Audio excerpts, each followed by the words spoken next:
나, 아, 완전 망했어. 아버님, 나 완전 망했다.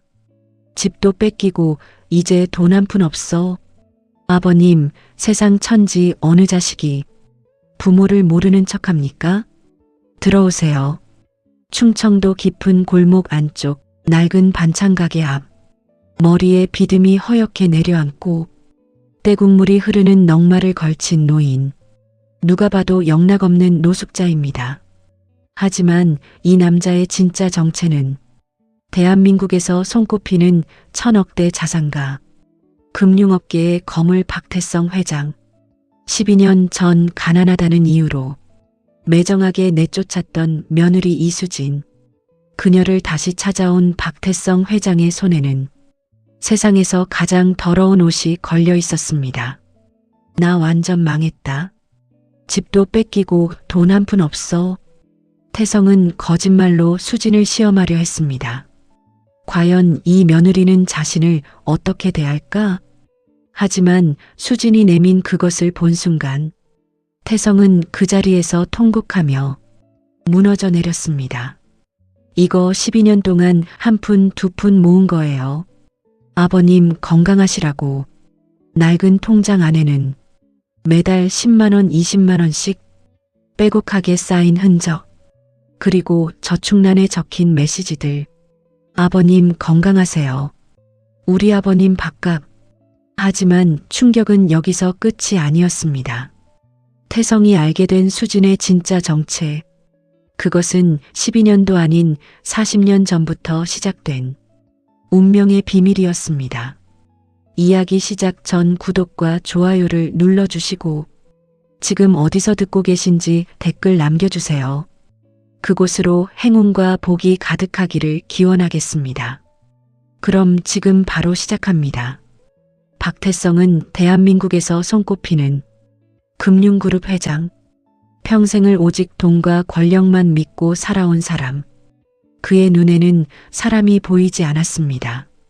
오직 그 사람이 자신에게 가져다 줄 이익만이 보였을 뿐입니다. 12년 전 가을, 아들 민재가 한 여자를 데려왔습니다. 아버지 소개할 사람이 있어요. 제 아내 수진이에요. 수진은 고개를 깊이 숙이며 인사했습니다. 아버님 처음 뵙겠습니다. 이수진이라고 합니다. 태성의 눈빛이 차갑게 식어갔습니다. 수진의 낡은 원피스, 거친 손, 수줍은 태도, 그 모든 것이 태성에게는 가난이라는 글자로밖에 보이지 않았습니다. 민재야, 잠깐 이리 와봐라. 서재로 들어간 태성은 아들을 향해 서슬 퍼런 목소리를 냈습니다. 저 여자 집안 배경이 뭐냐? 부모는 어디 있고 재산은 얼마나 되느냐? 아버지 수진이는 고아원에서 자랐어요. 하지만 정말 착하고 순수한 사람이에요. 뭐? 고아? 내가 미쳤냐? 내 아들이 거지 주제에 감히 우리 집안에 들어온단 말이냐? 태성은 당장 수진을 내보내라고 호통쳤습니다. 하지만 민재는 아버지의 명령을 거부했습니다. 아버지, 전 수진이를 사랑합니다. 수진이 없이는 못 살아요. 이놈이 내 재산 한 푼도 받지 못할 줄 알아라. 그렇게 민재와 수진은 태성의 축복 없이 작은 전세방에서 신혼을 시작했습니다. 태성은 아들에게 단 한 푼의 도움도 주지 않았습니다. 하지만 두 사람은 행복했습니다. 민재는 작은 회사에 취직했고 수진은 식당에서 일하며 살림을 꾸려갔습니다. 가난했지만 서로를 아끼는 마음만은 세상 그 무엇보다 풍요로웠습니다. 그렇게 1년이 흘렀습니다. 어느 겨울날 새벽, 태성에게 전화 한 통이 걸려왔습니다. 회장님, 도련님께서 교통사고로 민재가 출근길에 빗길에 미끄러진 차량에 치이는 사고를 당한 것입니다. 태성이 병원에 도착했을 때 민재는 이미 숨을 거둔 뒤였습니다. 수지는 영안실 밖에서 엉엉 울고 있었습니다. 여보 깨어나요. 제발. 태성은 아들의 차가운 얼굴을 내려다보았습니다. 가슴이 찢어지는 것 같았습니다. 하지만 그 슬픔을 표현할 줄 몰랐던 태성은 대신 분노를 선택했습니다. 장례식이 끝난 3일 후 태성은 수진을 저택으로 불러들였습니다. 이수진 씨 들어가세요. 안내를 받아 들어간 냉랭한 응접실. 태성은 수진 앞에 봉투 하나를 던졌습니다. 그 안에 500만 원 들어있다. 위로금이다. 그걸 가지고 이 집에서 당장 나가라. 수진은 믿을 수 없다는 표정으로 태성을 바라보았습니다. 아버님, 무슨 말씀을? 내 아들도 죽었는데 내가 우리 집안에 붙어 있을 이유가 뭐가 있느냐? 가난뱅이 재수 없는 물건은 당장 치우는 게 상책이지. 이 집에서 한 발짝이라도 늦게 나가면 내 발목을 분질러 놓을 게다. 태성의 목소리에는 인정이라고는 찾아볼 수 없었습니다. 아버님, 저는 민재 씨의 아내였습니다. 아버님께도 며느리예요. 어떻게 이러실 수가? 며느리? 내 허락도 없이 끼어든 주제에 무슨 며느리냐? 당장 나가지 못할까? 태성은 집사를 시켜 수진을 강제로 끌어냈습니다. 수진이 민재와의 추억이 담긴 결혼 사진을 가져가려 하자 태성은 그것마저 찢어버렸습니다. 이런 흉물은 보기도 싫구나. 전부 불태워버려. 그렇게 수진은 남편을 잃은 슬픔을 추스를 새도 없이 차가운 겨울거리로 내몰렸습니다. 손에 쥔 것은 500만 원이 든 봉투뿐. 갈 곳도 의지할 사람도 없었습니다. 수진은 그날 밤 한강 다리 위에 섰습니다. 차가운 강바람이 수진의 뺨을 때렸습니다. 민재 씨, 저도 당신 곁으로 가도 될까요? 하지만 그때 수진의 배에서 작은 움직임이 느껴졌습니다. 수진은 몰랐습니다. 자신의 뱃속에 2개월 된 아기가 자라고 있다는 사실을. 아가야. 수진은 다리 난간에서 물러섰습니다. 그리고 결심했습니다. 살아야겠다고. 이 아이를 위해서라도 반드시 살아내야겠다고. 하지만 운명은 잔인했습니다. 그로부터 한 달 후 수진은 작은 병원 응급실에 실려갔습니다. 유산이었습니다. 환자분 많이 힘드셨죠? 하지만 아기는 지키지 못했어요. 수진은 하늘이 무너지는 것 같았습니다. 남편도 시아버지도 이제 아기마저 세상에 혼자 남겨진 수진에게는 아무것도 남지 않았습니다. 그날 이후 수진은 충청도 작은 마을로 내려갔습니다. 그리고 작은 반찬 가게를 차렸습니다. 낡은 가게, 오래된 냉장고, 낡은 라디오. 그것이 수진의 전부였습니다. 하지만 수진은 원망하지 않았습니다. 오히려 매달 통장에 10만 원씩, 20만 원씩 저축하기 시작했습니다. 통장 이름은 시아버지 박태성. 저축란에는 매번 같은 메시지. 아버님 건강하세요. 언젠가 아버님께서 저를 찾으실지도 몰라. 그때 따뜻한 집이라도 한 채 마련해 드려야지. 그렇게 12년이라는 세월이 흘렀습니다. 12년이라는 세월은 태성에게도 가혹하게 흘렀습니다.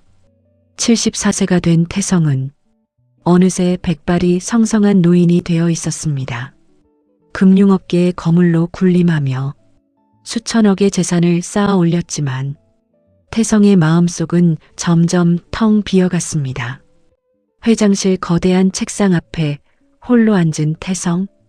창밖으로 서울 야경이 찬란하게 빛나고 있었지만 그의 눈에는 아무것도 들어오지 않았습니다. 회장님, 내일 오전 일정 확인 부탁드립니다. 비서가 서류를 내밀었습니다. 하지만 태성은 서류를 보지도 않고 물었습니다. 김 비서, 내 생일이 언제지? 예, 그게 잠시만요. 제가 확인해 보겠습니다. 15년을 함께 일한 비서조차 태성의 생일을 모르고 있었습니다. 아니, 알 필요가 없었던 것입니다. 태성은 그저 돈을 주는 사람일 뿐 마음을 나눌 대상이 아니었으니까요. 태성은 쓸쓸하게 웃었습니다. 그날 밤 태성은 오랜만에 술을 마셨습니다. 혼자서 비싼 양주를 따라 마시는데 목구멍으로 넘어가는 술맛이 쓰디쓸 뿐이었습니다. 태성은 문득 깨달았습니다. 자신의 주변에는 사람이 참 많은데 정작 자신을 진심으로 걱정해주는 사람은 단 한 명도 없다는 사실을. 친척들은 태성 앞에서는 허리를 굽히며 회장님 회장님 하지만 뒤에서는 유산 배분을 두고 싸웁니다. 사촌 누나 박영자는 매번 찾아와 돈을 요구했고 조카들은 사업 자금을 대달라며 졸랐습니다.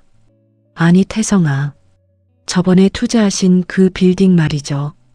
제가 좋은 매수자를 알아봤는데 저한테 좀 넘겨주시면 안 될까요? 회장님, 제가 지금 사업이 어려워서요. 딱 10억만 빌려주세요. 이자 두둑하게 쳐드릴게요.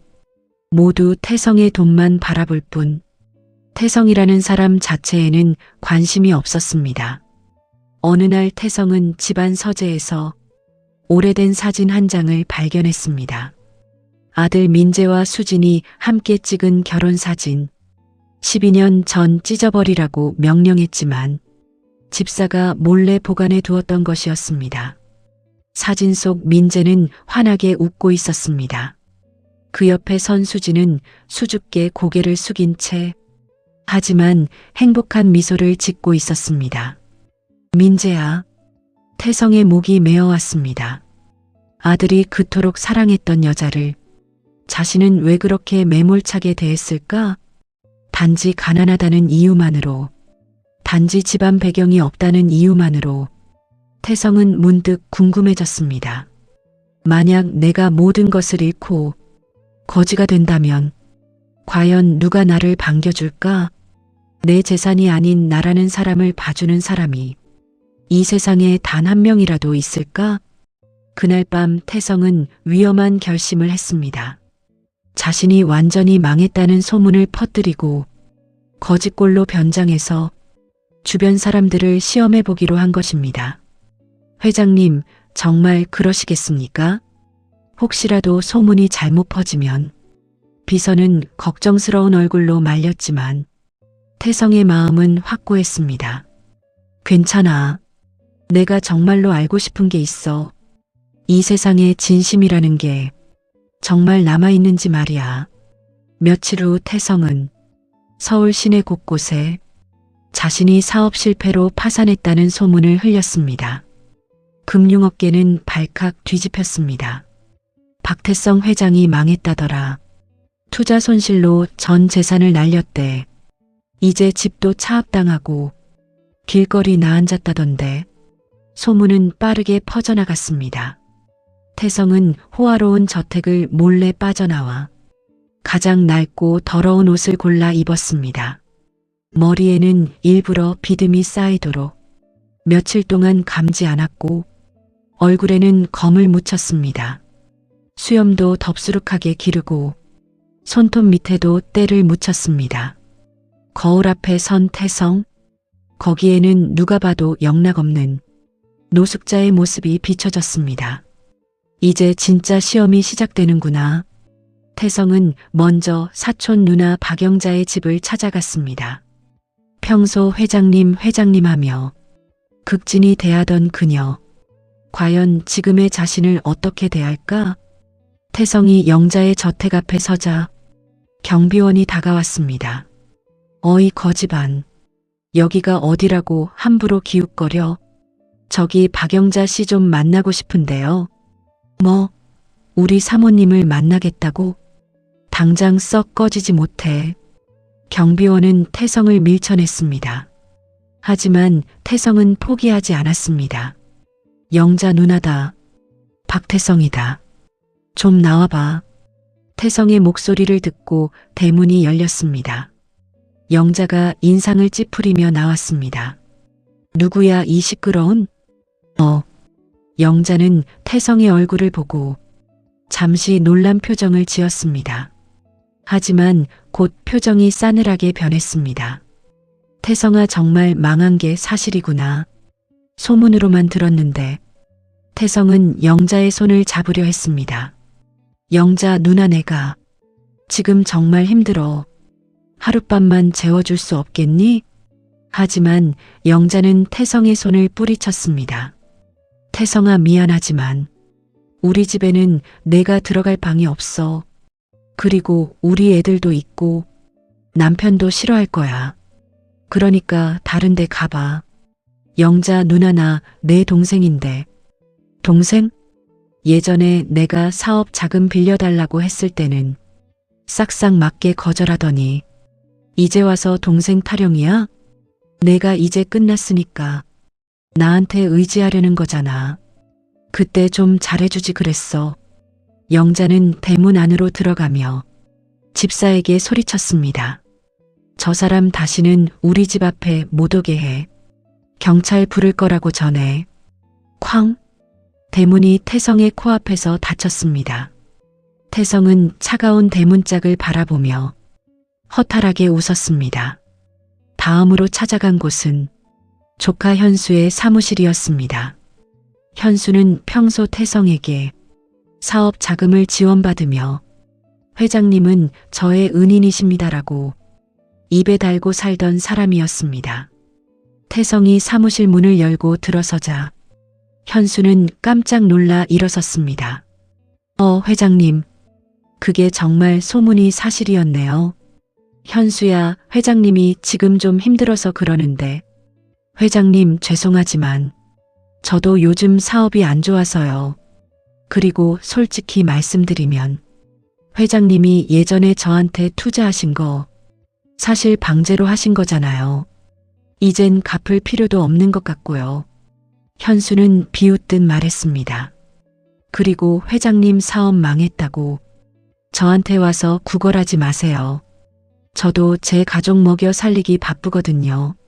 그럼 전 바빠서 이만. 현수는 태성을 밀어내고 사무실 문을 잠가버렸습니다. 태성의 가슴에 차가운 얼음 송곳이 박혔습니다. 그 후로도 태성은 평소 자신에게 아부하던 수많은 사람들을 찾아갔습니다. 하지만 결과는 모두 똑같았습니다.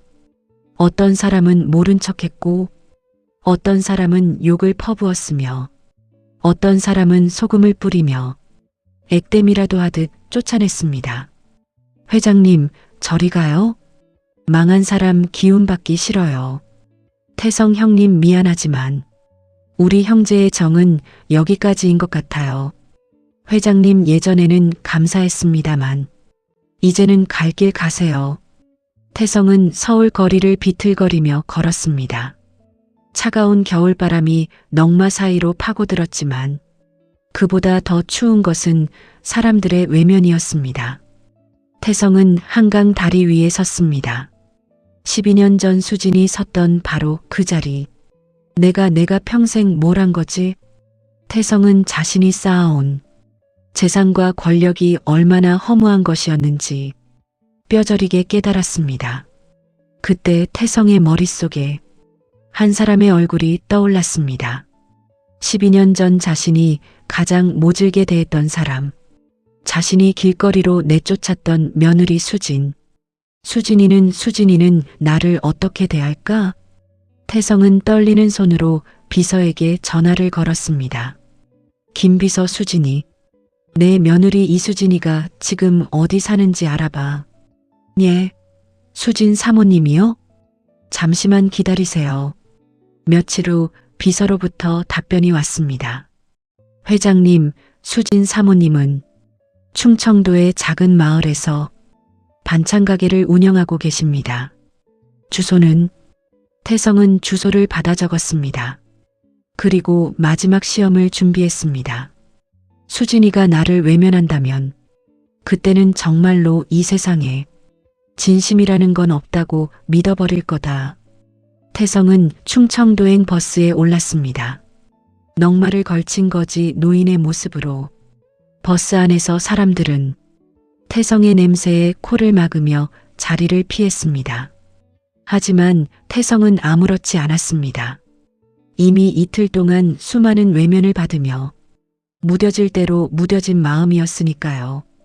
버스가 충청도의 작은 터미널에 도착했습니다. 태성은 낡은 지도를 보며 수진의 반찬 가게를 찾아 걸었습니다. 골목 안쪽 낡은 간판이 보였습니다. 진심을 담은 한 그릇. 태성은 가게 문 앞에서 한참을 서성였습니다.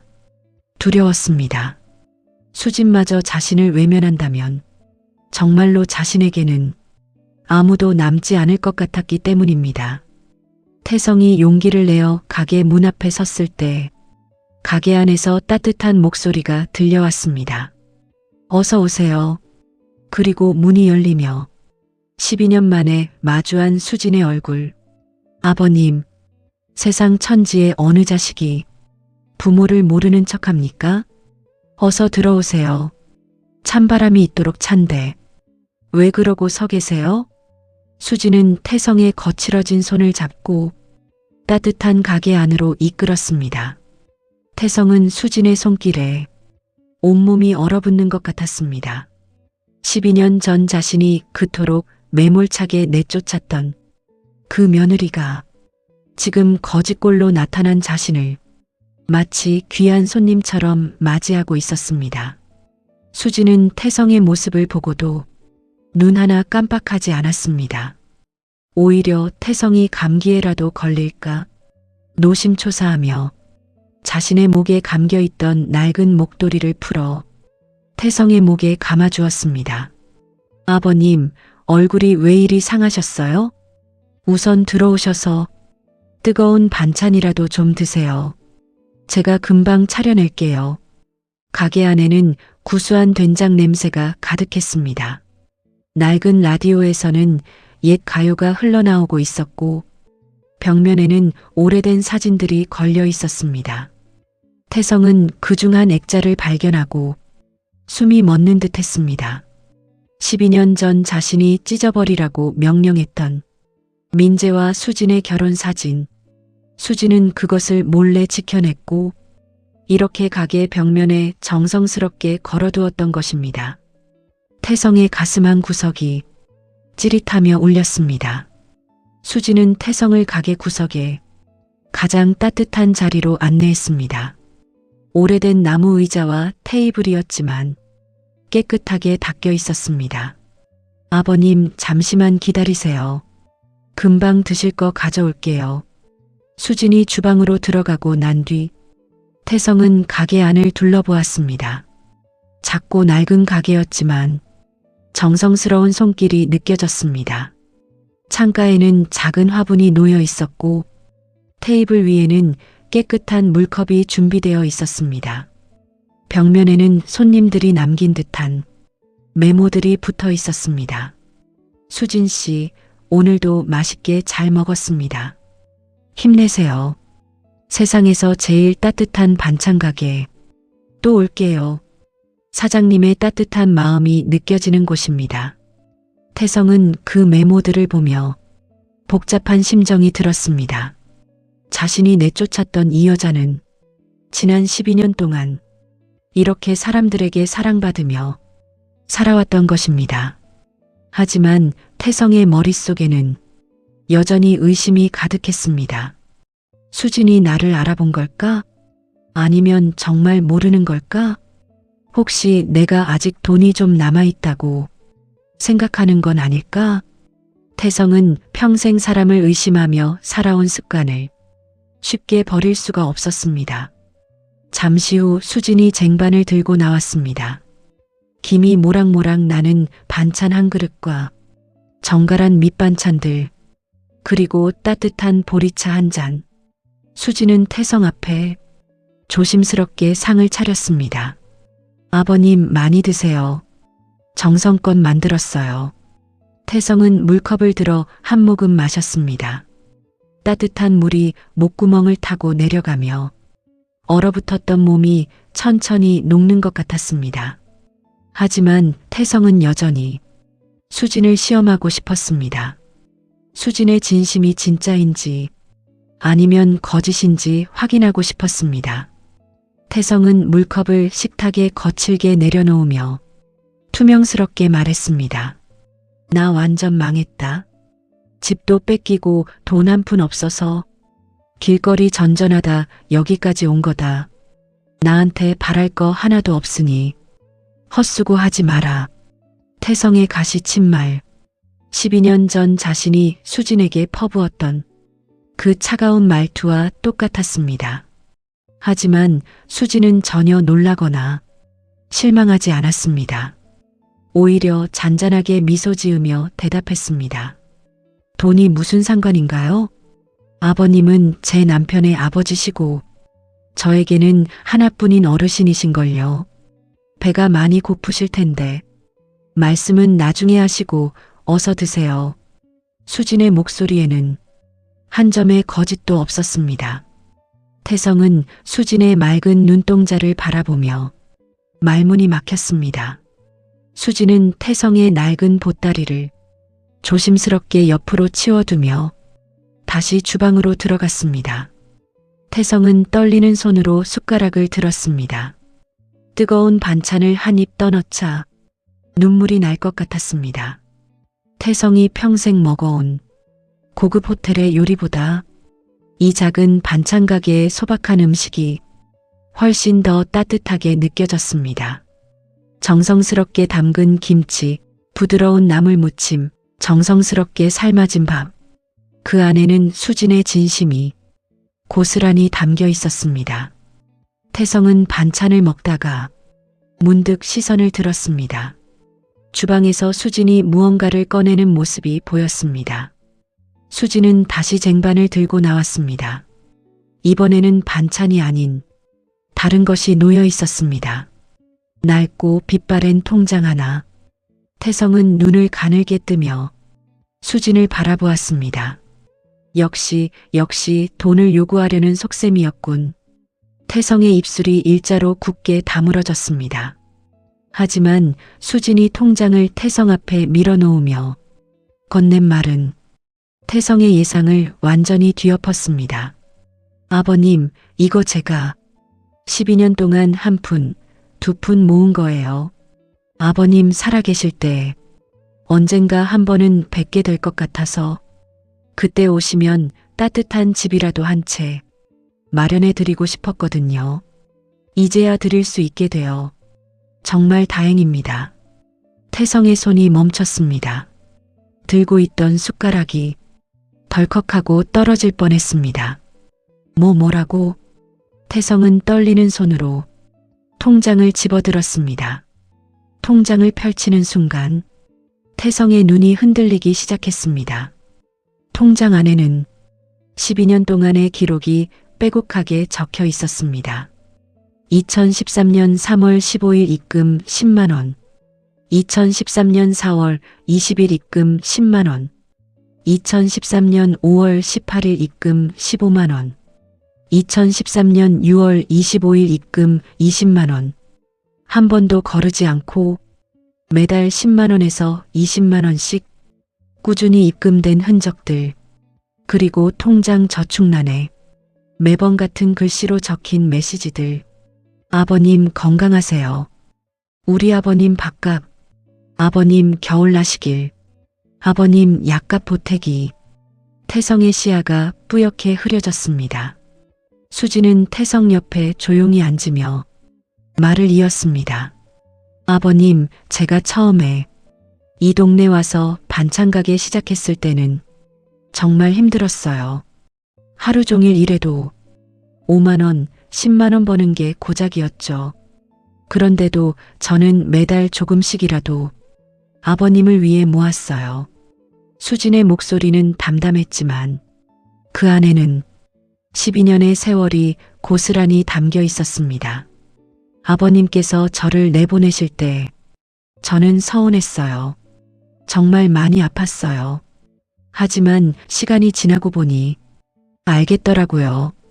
아버님도 아들을 잃고 제정신이 아니셨겠구나. 자식 잃은 부모 마음이 오죽하셨을까? 태성은 숨이 턱 막혀왔습니다. 그래서 저는 기다렸어요. 언젠가 아버님께서 저를 찾으실 거라고 믿었어요. 민재 씨가 살아생전에 그랬거든요.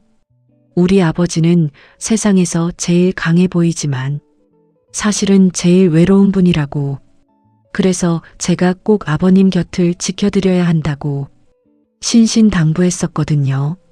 태성의 눈에서 뜨거운 눈물 방울이 툭 하고 통장 위로 떨어졌습니다. 평생 눈물이라고는 흘려본 적 없던 독종 태성. 수천억을 주무르며 냉혈한으로 군림했던 그 사람이 지금 한 여자의 진심 앞에서 무너지고 있었습니다. 태성은 통장을 다시 들여다보았습니다. 2024년 12월 20일 입금 20만 원. 아버님, 겨울 따뜻하게 보내세요. 가장 최근 입금 내역이었습니다. 태성이 이곳을 찾아오기 불과 며칠 전, 수지는 여전히 태성을 위해 돈을 모으고 있었던 것입니다. 태성은 자신이 지난 이틀 동안 겪었던 수많은 외면들을 떠올렸습니다. 사촌 누나 영자는 대문 앞에서 그를 쫓아냈고, 조카 현수는 비웃으며 문을 잠갔으며, 평소 회장님 소리를 입에 달고 살던 지인들은 모두 모른 척했습니다. 그들은 모두 태성의 돈을 보고 다가왔던 사람들이었습니다. 태성이 가진 재산, 권력, 명예를 보고 허리를 굽혔던 사람들. 하지만 수지는 달랐습니다. 수지는 태성이 아무것도 없을 때, 아니 오히려 자신에게 상처를 주었던 그 사람을 위해 12년 동안 단돈 10만 원, 20만 원을 모아왔던 것입니다. 태성은 수진을 바라보았습니다. 수진의 손은 거칠고 굳은 살이 박혀 있었습니다. 새벽부터 밤늦게까지 반찬을 만들고 설거지를 하며 살아온 흔적들, 그 거친 손으로 수진은 12년 동안 단 한 번도 거르지 않고 태성을 위한 돈을 모아왔던 것입니다. 태성은 자신이 입고 있는 넝마 같은 옷보다 자신의 마음속이 더럽고 추악했다는 사실에 온몸이 떨려왔습니다.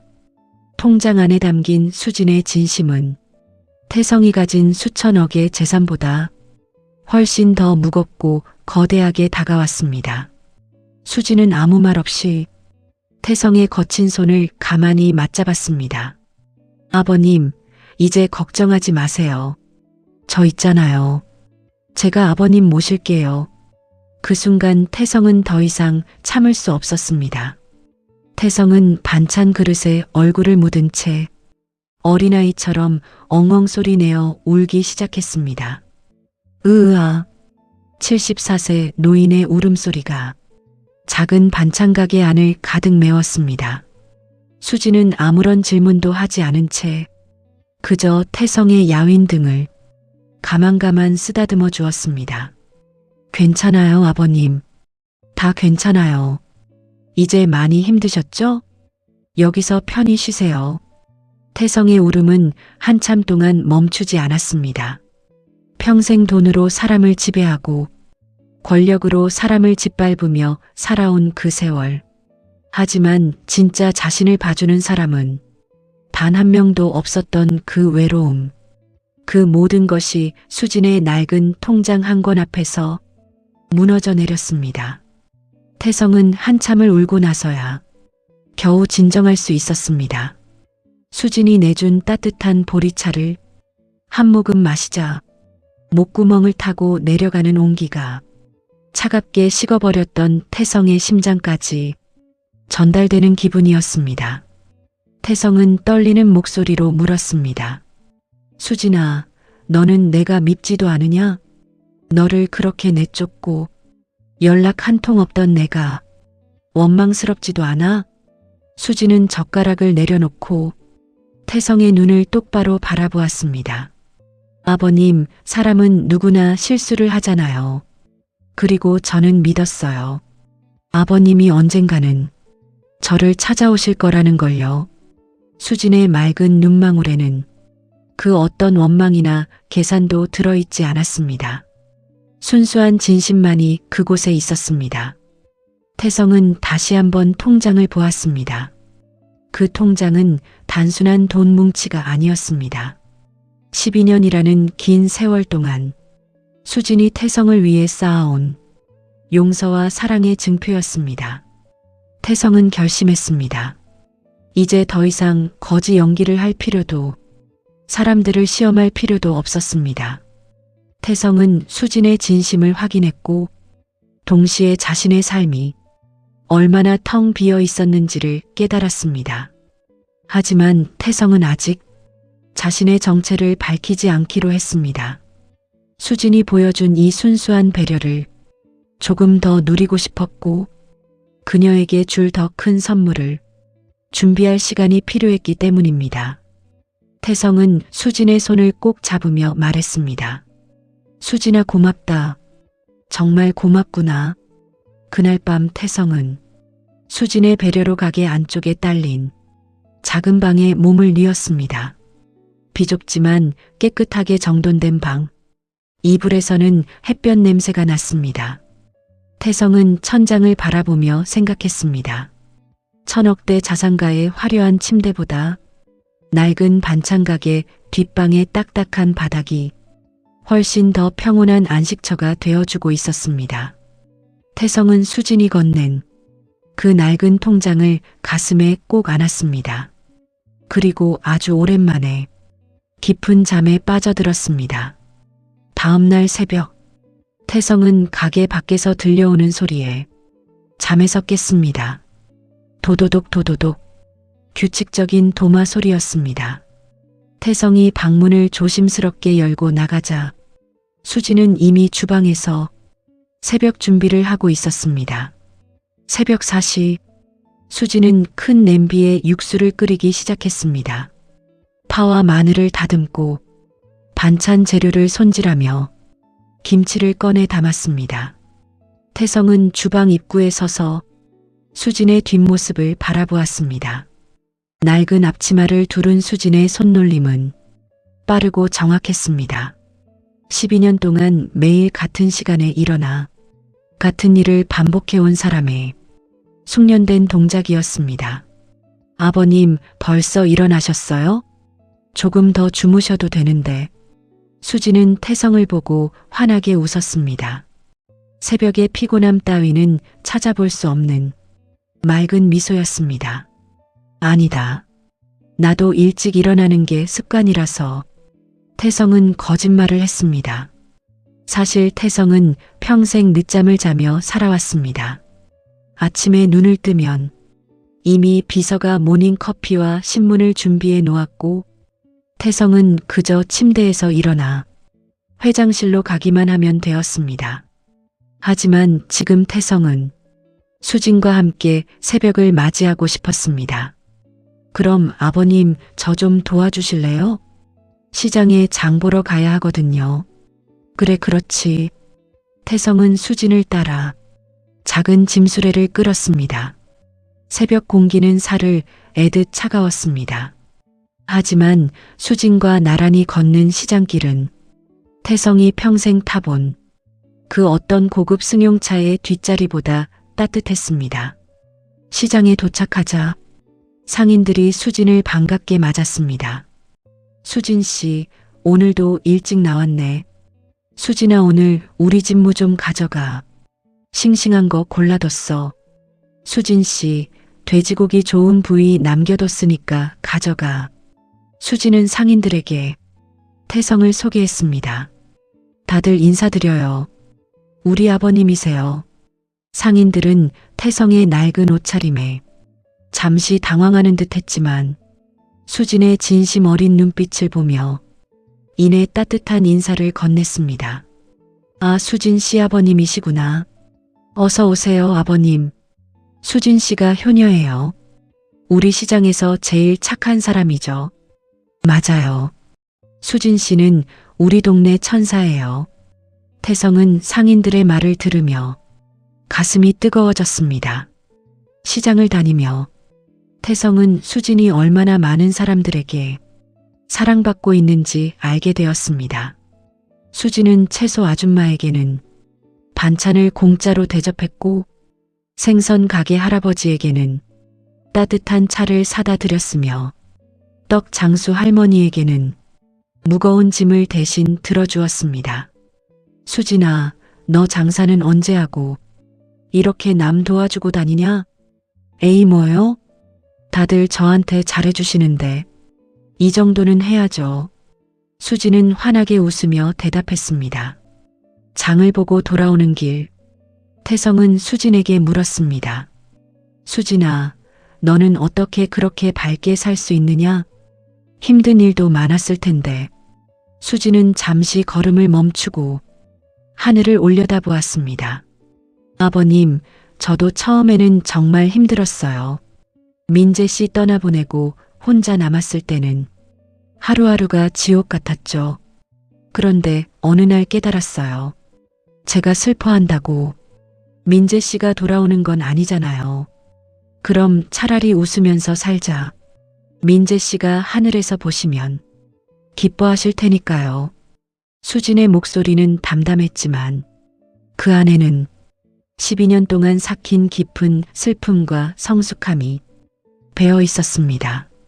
태성은 수진의 어깨를 보았습니다. 작고 가느다란 어깨였지만 그 위에 얼마나 무거운 짐을 지고 살아왔을지 짐작이 갔습니다.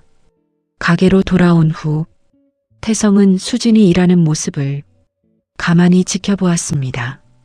오전 7시가 되자 첫 손님이 들어왔습니다.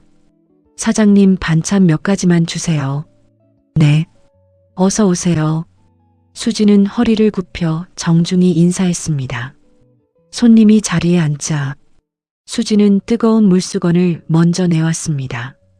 어제보다 더 추운 것 같죠? 우선 손 좀 녹이세요. 아이고, 고맙습니다. 수진은 손님의 얼굴을 기억하고 있었습니다. 저번에 오셨을 때 매콤한 거 좋아하신다고 하셨죠? 오늘은 김치도 약간 더 넣어드릴게요. 어머, 기억하고 계셨어요? 고맙습니다. 수진의 반찬이 나오자 손님은 감탄했습니다. 우와, 반찬이 정말 많네요. 사장님, 요즘 장사 힘드시죠? 이렇게 많이 주시면 남는 게 있어요? 수진은 웃으며 대답했습니다. 괜찮아요. 맛있게 드시는 모습 보면 저도 기분 좋거든요.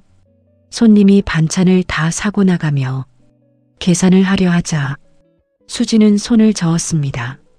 아저씨, 오늘은 제가 대접할게요. 저번에 제 우산 빌려주셨잖아요. 아니, 그게 벌써 한 달도 더 됐는데.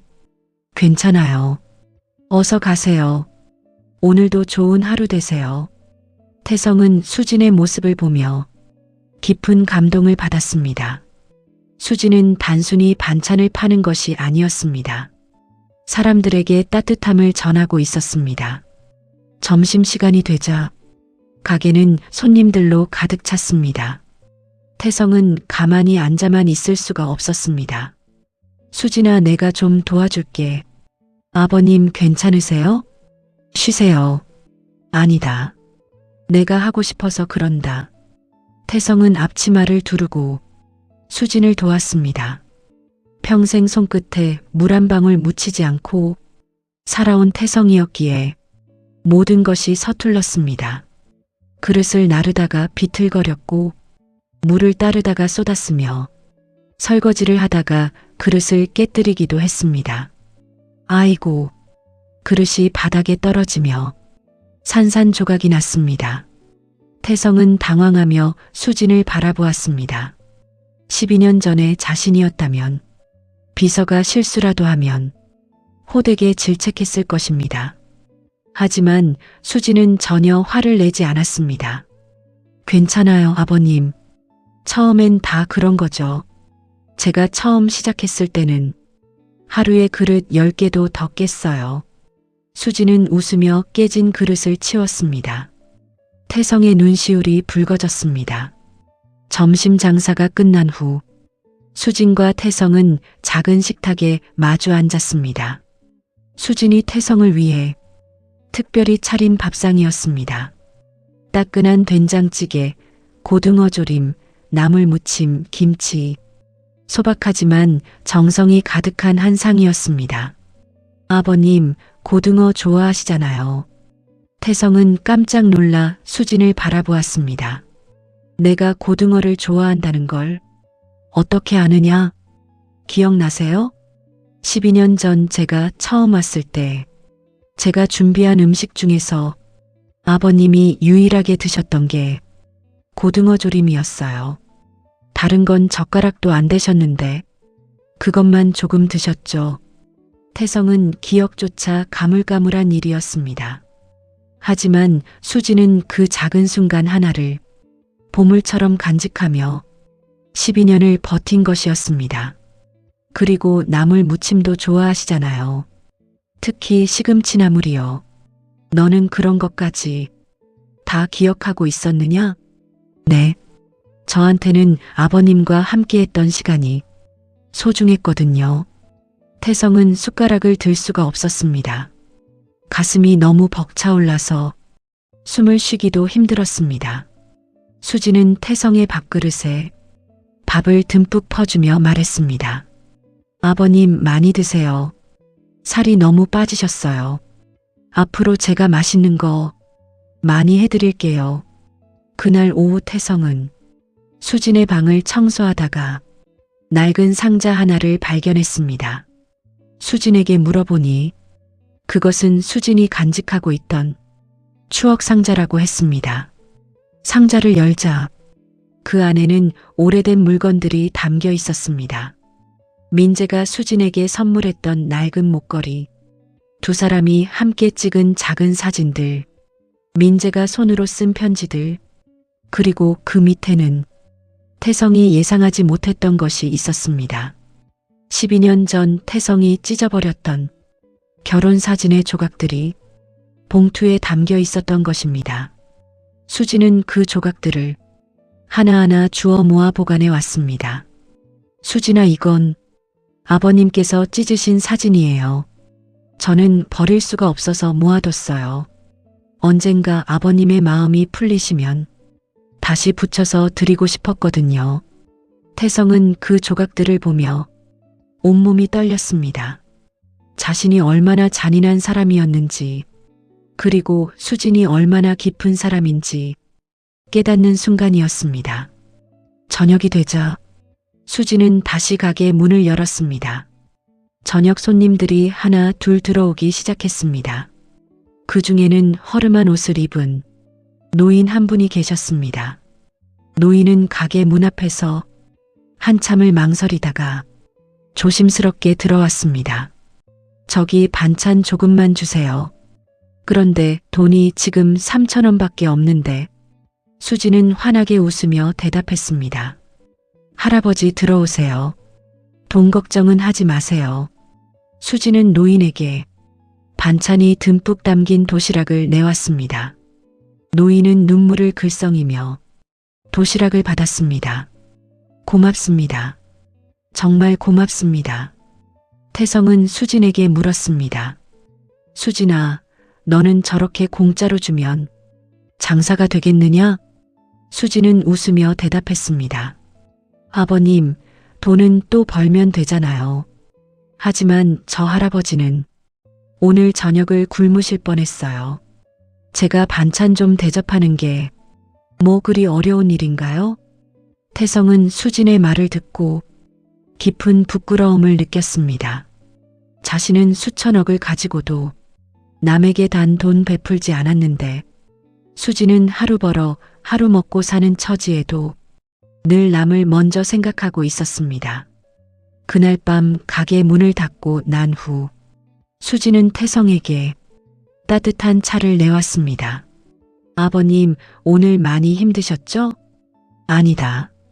오히려 내가 참 오랜만에 이렇게 편안한 하루를 보냈구나. 태성은 진심으로 말했습니다.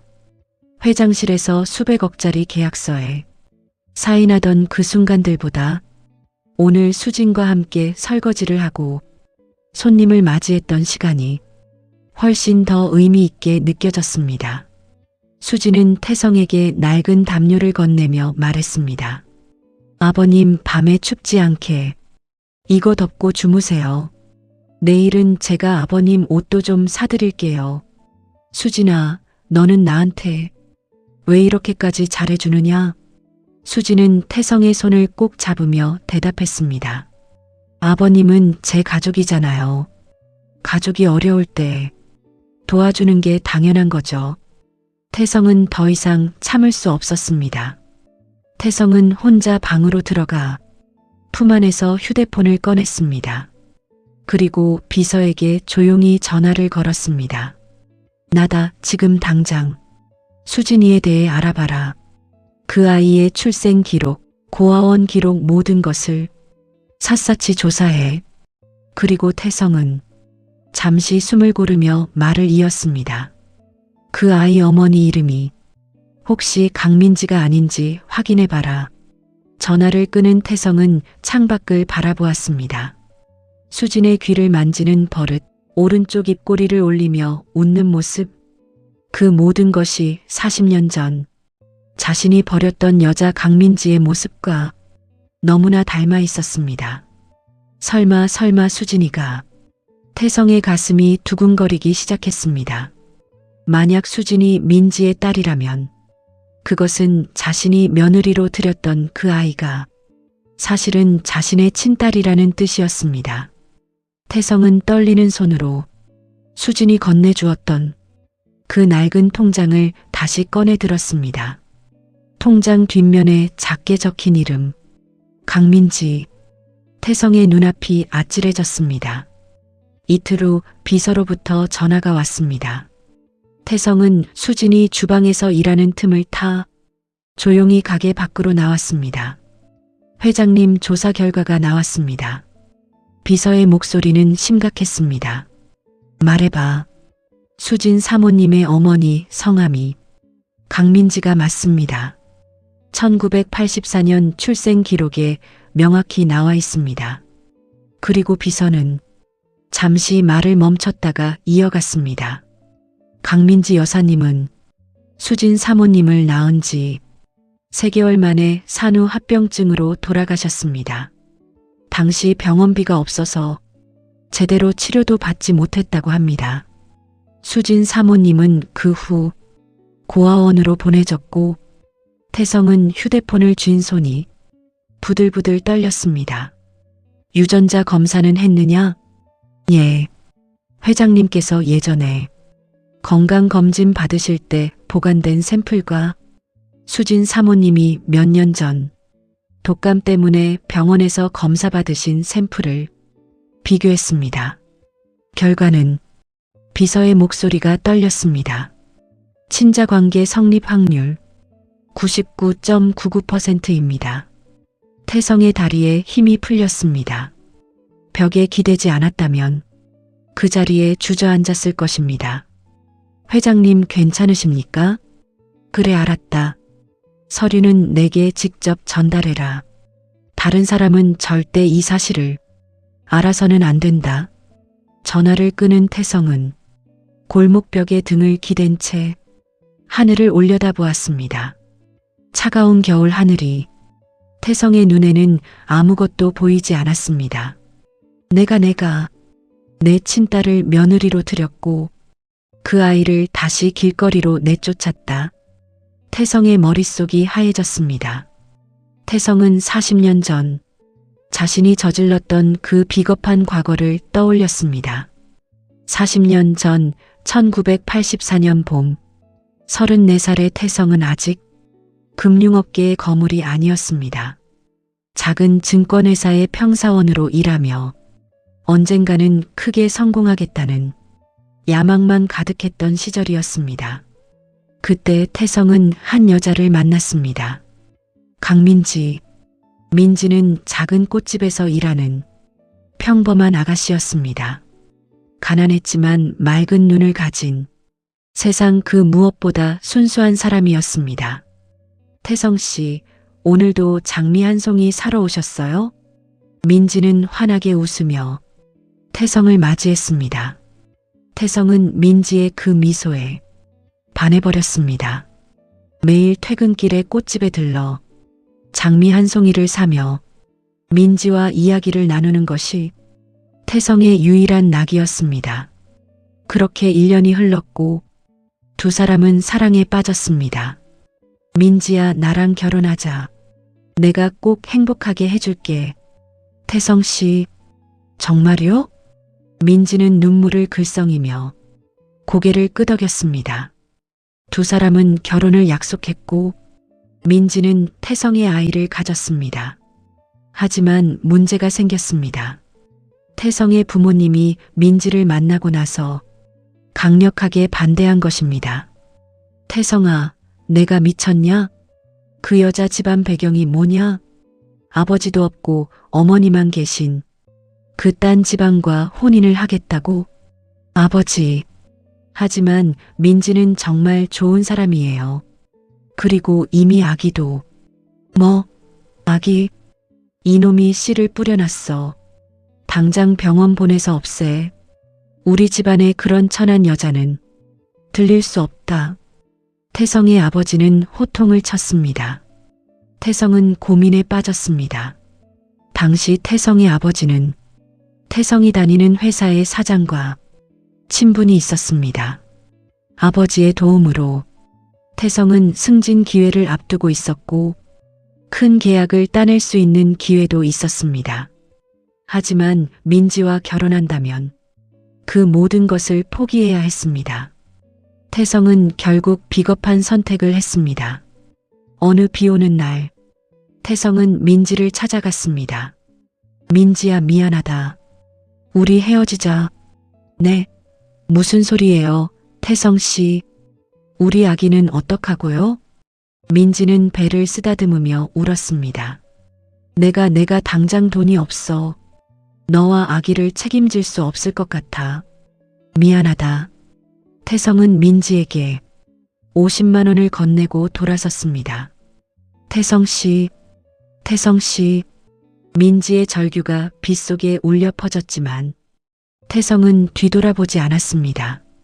그 후 태성은 아버지의 도움으로 승진했고 큰 계약을 따내며 출세가도를 달렸습니다. 민지의 생각을 억지로 지우며 태성은 사업에만 매진했습니다. 10년 후 태성은 이미 젊은 재벌로 자리 잡았습니다. 어느 날 태성은 문득 민지가 궁금해졌습니다. 죄책감 때문이었을까요? 아니면 그리움 때문이었을까요? 태성은 사람을 시켜 민지를 찾았습니다. 하지만 돌아온 소식은 차가운 사망 기록뿐이었습니다. 회장님 강민지 씨는 10년 전 출산 직후 산후합병증으로 사망했습니다. 병원비가 없어서 제대로 치료를 받지 못했다고 합니다. 아기는 여자아이였는데 고아원으로 보내졌다고 합니다. 태성은 그 소식을 듣고 술에 취해 사흘밤을 울었습니다. 하지만 그것뿐이었습니다. 태성은 죄책감을 돈으로 덮으려 더욱 치열하게 사업에 매달렸습니다. 그 죄책감이 독이 되어 태성을 냉혈한으로 만들었던 것입니다. 태성은 아이를 찾으려 했지만 당시 고아원 기록이 제대로 보관되지 않아 찾을 수 없었습니다. 그렇게 세월이 흘렀고 태성은 점점 민지와 그 아이를 잊어갔습니다. 아니, 잊으려고 애썼습니다. 그리고 20년 후 태성의 아들 민재가 한 여자를 데려왔습니다. 이수진. 태성은 수진을 처음 봤을 때부터 묘한 위화감을 느꼈습니다. 수진의 눈빛, 말투, 그 모든 것이 민지를 닮아 있었습니다. 하지만 태성은 그것을 우연이라고 생각했습니다. 설마 세상에 그런 일이 있을까 싶어 고개를 저었습니다. 그래서 태성은 수진을 더욱 모질게 대했습니다. 수진의 모습에서 과거 자신이 버렸던 민지의 그림자가 보였기 때문입니다. 그 비겁한 과거를 떠올리게 만드는 수진이 괴로웠던 것입니다. 현재 태성은 골목벽에 기댄 채 눈물을 흘렸습니다. 내가 40년 전에 버린 딸을 며느리로 들였다가 다시 버렸구나. 태성은 자신이 저지른 죄의 무게가 얼마나 무거운지 깨달았습니다. 민지를 버린 죄, 수진을 버린 죄, 그리고 그 사이에 죽은 아들 민재. 모든 것이 태성의 비겁함과 오만함이 만들어낸 비극이었습니다. 태성은 비틀거리며 가게로 돌아왔습니다. 수진은 주방에서 설거지를 하고 있었습니다. 낡은 앞치마를 두르고 거친 손으로 그릇을 닦는 수진의 뒷모습. 태성은 그 뒷모습을 보며 가슴이 찢어지는 것 같았습니다. 저 아이가 내 딸이었구나. 태성은 수진에게 다가갔습니다. 수진아, 네, 아버님 무슨 일 있으세요? 얼굴이 왜 이렇게 창백하세요? 수진은 걱정스러운 얼굴로 태성을 바라보았습니다. 태성은 수진의 손을 잡으려다 멈췄습니다. 내가 이 아이에게 어떻게 말하지? 내 친아버지는 40년 전 내 어머니를 버린 비겁한 놈이고 그놈이 너를 며느리로 착각하고 다시 버렸다고. 태성은 입이 떨어지지 않았습니다.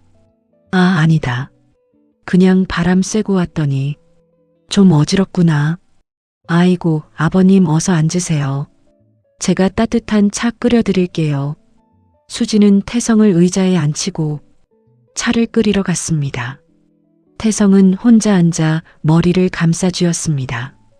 며칠 후 비서가 서류를 직접 가져왔습니다. 태성은 수진이 시장에 간 사이 비서를 만났습니다. 이게 유전자 검사 결과입니다. 서류를 펼쳐보니 명확했습니다. 친자 확률 99.99%, 피검사자 1 박태성 1950년생, 피검사자 2 이수진 1984년생, 출생명 강수진. 태성은 서류 아래에 있는 또 다른 문서를 보았습니다. 강민지의 사망 진단서, 사망 원인 산후 출혈로 인한 쇼크사, 특이사항 환자 보호자 부재, 병원비 미납으로 인한 치료 지연. 태성의 눈에서 눈물이 주르륵 흘러내렸습니다. 회장님, 내가 민지를 죽인 거나 마찬가지구나. 그리고 내 딸을 다시 버렸어. 태성은 비명을 삼키며 울었습니다. 비서는 조용히 서류를 두고 나갔습니다. 태성은 그날 밤 혼자 낡은 라디오 앞에 앉았습니다. 수진이 그토록 소중히 여기던 라디오. 민재가 첫 월급으로 사준 라디오. 태성은 라디오를 켜고 수진의 방에 붙어있던 낡은 달력을 보았습니다. 달력의 빈칸에는 수진이 쓴 듯한 메모들이 적혀 있었습니다. 오늘은 아버님 생신, 하늘나라에 있는 민재 씨 대신 기도하기, 추워지는데 아버님 내복 사러 가기, 아버님 좋아하시는 고등어 사오기. 태성은 메모를 보며 오열했습니다.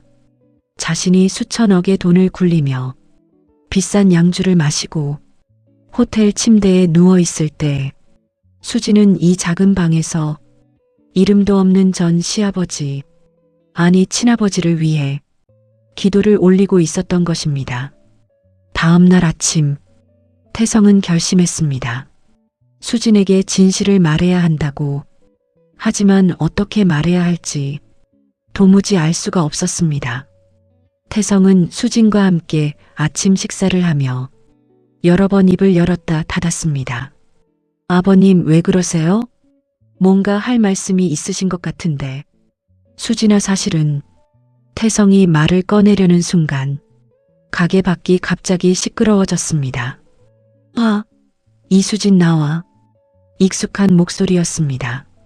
태성의 사촌 누나 박영자였습니다. 태성과 수진이 밖으로 나가자 영자는 건장한 산에 3명을 대동하고 서 있었습니다. 수진아, 내가 이 건물 샀다. 다음 달까지 당장 나가. 영자의 거친 목소리가 골목에 울려 퍼졌습니다. 태성은 영자의 얼굴을 보는 순간 분노가 치밀어 올랐습니다. 이 여자가 며칠 전 자신을 문전박대했던 그 여자입니다. 그리고 지금은 자신의 딸 수진을 괴롭히고 있습니다. 태성은 주먹을 꽉 쥐었습니다. 하지만 수지는 태성을 뒤로 숨기며 영자의 앞을 막아섰습니다. 고모님, 계약 기간이 아직 남았어요. 법대로 하세요. 뭐? 너 같은 거지가 무슨 법을 알아? 그리고 내 시아버지 망했다며. 이제 너 지켜줄 사람 아무도 없어. 당장 꺼져. 영자는 수진을 밀쳤습니다. 수진이 비틀거리자 태성이 수진을 붙잡았습니다. 태성의 눈에서 불꽃이 튀었습니다. 당장이라도 영자에게 자신의 정체를 밝히고 그녀를 무릎 꿇리고 싶었습니다. 하지만 수진이 태성의 손을 꼭 잡았습니다. 수진의 손길은 참으세요, 아버님. 이라고 말하는 것 같았습니다. 태성은 이를 악물었습니다.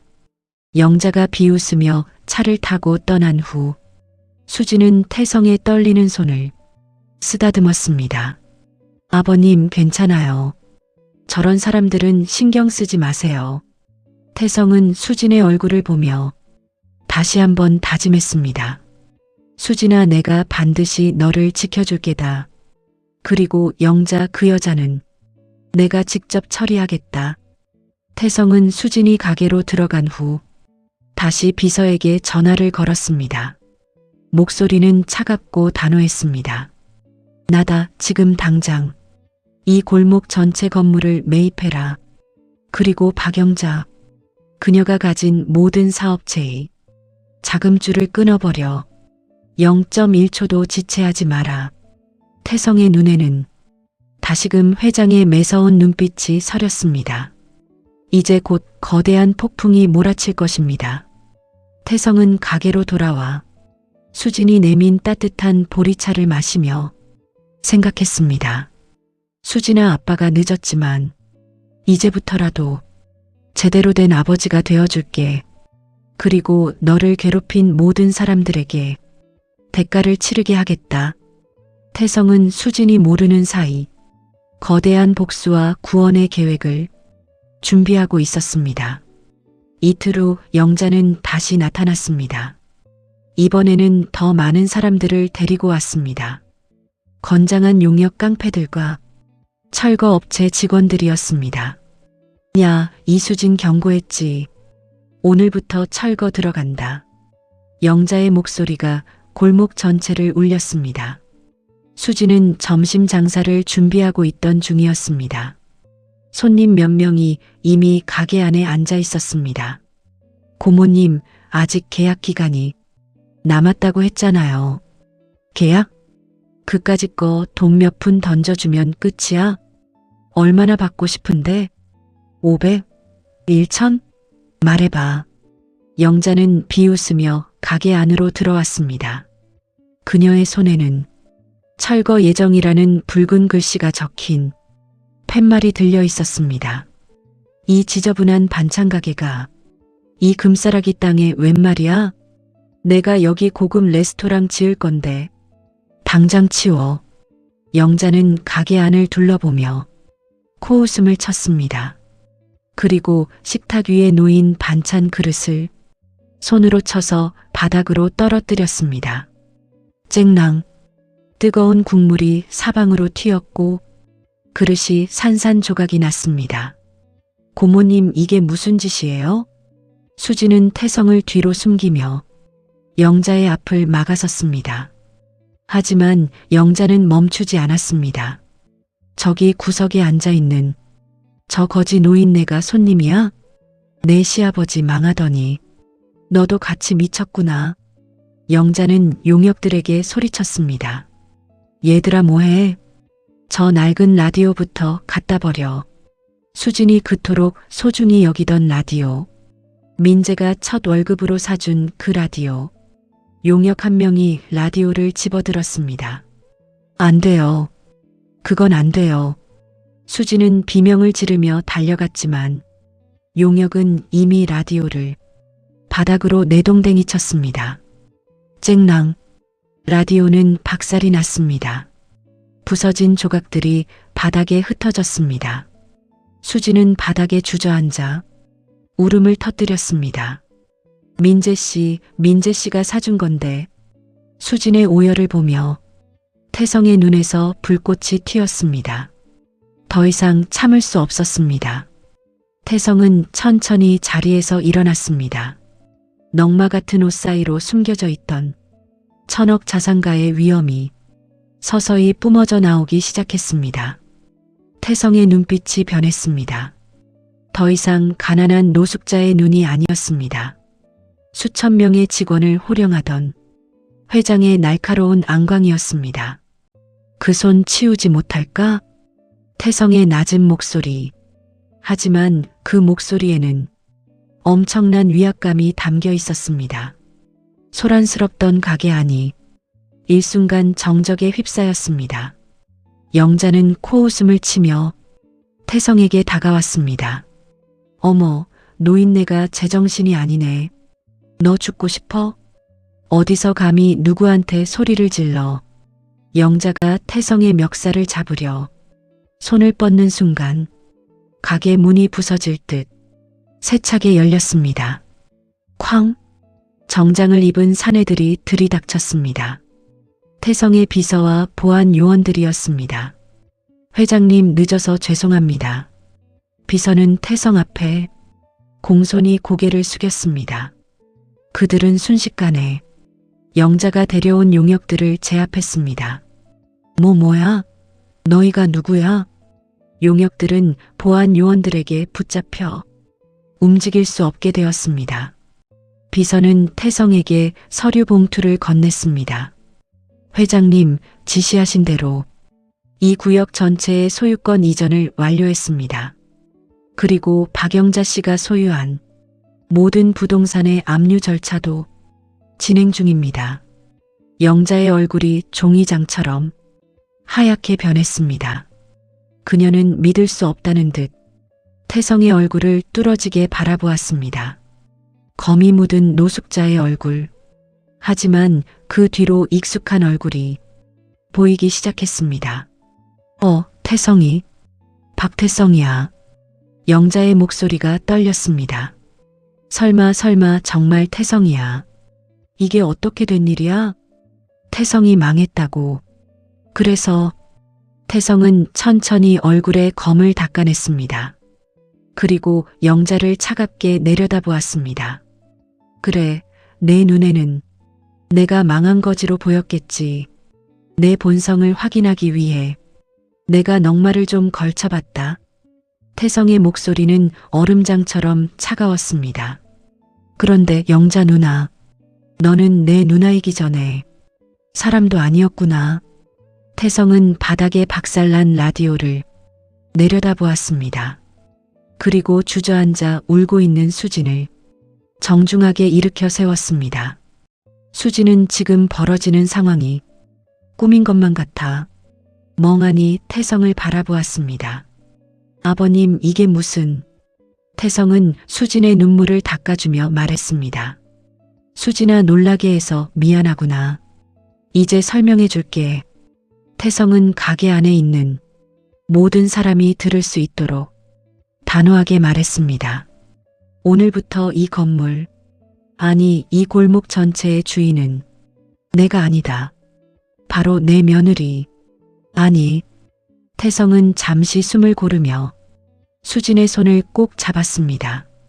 내 딸 이수진이가 주인이다. 태성의 폭탄 선언에 가게 안은 충격에 휩싸였습니다. 뭐라고? 딸? 영자는 바닥에 주저앉아 부들부들 떨기 시작했습니다.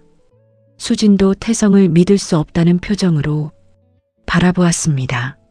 아버님, 무슨 말씀이세요? 딸이라니. 태성은 품 안에서 서류를 꺼냈습니다. 유전자 검사 결과지와 민지의 사망 진단서였습니다. 수진아, 내 어머니 강민지 씨를 기억하느냐? 수진은 떨리는 목소리로 대답했습니다. 예. 어머니는 저를 낳고 얼마 안 되어 돌아가셨다고 들었어요. 제가 가진 건 어머니 이름이 적힌 통장과 낡은 사진 한 장뿐이에요. 수진은 조심스럽게 품 안에서 낡은 사진 한 장을 꺼내 보였습니다. 흑백 사진 속에는 젊은 시절의 민지가 한 사내의 손을 잡고 수줍게 웃고 있었습니다. 그 사내는 바로 40년 전 야망의 눈이 멀어 사랑을 버렸던 태성 자신이었습니다. 태성은 사진을 본 순간 숨을 쉴 수가 없었습니다. 수진아, 이 사진 속 남자가 나다. 그리고 내 어머니 민지를 버린 비겁한 놈이 바로 나란다. 태성은 유전자 검사 결과지를 수진에게 건넸습니다. 이게 뭐예요? 수진의 손이 떨렸습니다. 친자관계 성립 확률 99.99%. 수진은 서류를 보는 순간 다리에 힘이 풀렸습니다. 아버님, 그럼 제가. 그래 수진아, 너는 내가 40년 전에 버린 딸이다. 그리고 내가 그것도 모르고 며느리로 들였다가 다시 버렸지. 내가 너에게 저지른 죄가 얼마나 큰지. 태성의 목소리가 떨렸습니다.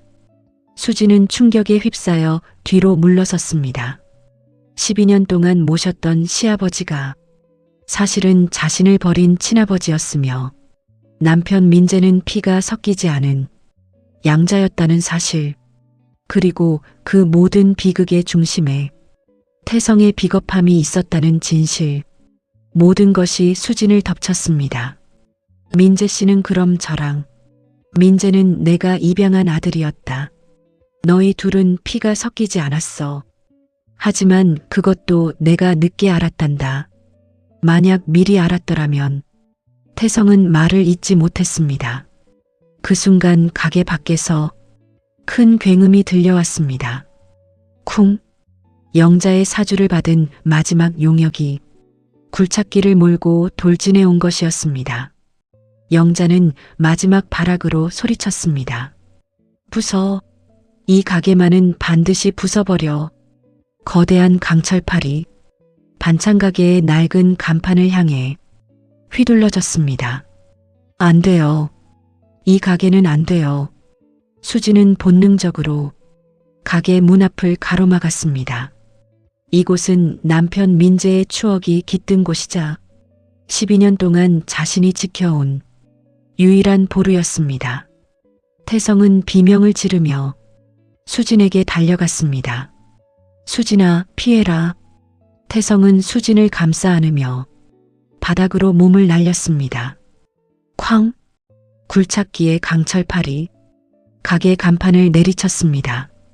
유리창이 박살나고 벽돌 조각이 사방으로 튀었습니다.